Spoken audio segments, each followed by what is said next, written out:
प्यारे बच्चों, नमस्कार। आज का मेरा टॉपिक है साझेदारी फर्म के विघटन की विधियां। साझेदारी फर्म की विघटन न्यायालय के आदेश से या न्यायालय के हस्तक्षेप के बिना भी हो सकता है। भारतीय साझेदारी अधिनियम 1932 की धारा 40 से 44 तक साझेदारी फर्म के विघटन के विभिन्न विधियों का वर्णन किया गया है। न्यायालय के आदेश के बिना समापन। पहला है समझौते द्वारा विघटन। जब सभी साझेदार फर्म का व्यापार समाप्त करने के लिए आपस में सहमत हो जाते हैं तथा साझेदारी व्यापार समाप्त कर दिया जाता है, तो इस प्रकार के समापन को साझेदारों में समझौता द्वारा विघटन कहा जाता है। जिस प्रकार सभी साझेदारों के मध्य सहमति से साझेदारी फर्म का निर्माण होता है, उसी प्रकार सभी साझेदारों के मध्य सहमति से साझेदारी को समाप्त भी किया जा सकता है। दूसरा है अनिवार्य विघटन या समापन।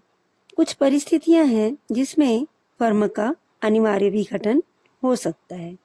पहला, जब सब साझेदार या एक को छोड़कर सभी दिवालिया हो जाते हैं। दूसरा, जब किसी कारण से फर्म का व्यापार अवैध घोषित कर दिया जाता है। तीसरा, साझेदारों की संख्या अधिकतम निर्धारित संख्या से अधिक हो जाने पर। चौथा, यदि किसी शत्रु देश का निवासी फर्म का साझेदार हो।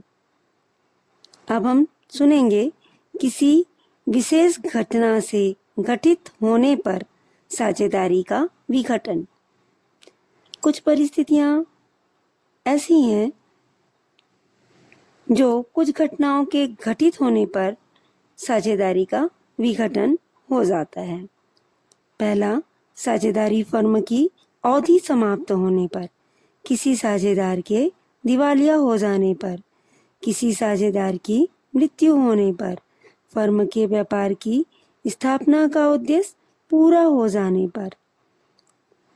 यह कुछ दशाएं हैं जिसमें यदि साझेदारों के मध्य समझौता होता है कि उपयुक्त दशाओं में भी व्यापार रखेंगे तो साझेदारी का विघटन नहीं किया जा सकता। अब हम सुनेंगे ऐच्छिक साझेदारी का सूचना द्वारा विघटन। ऐच्छिक साझेदारी होने पर कोई भी साझेदार अन्य साझेदार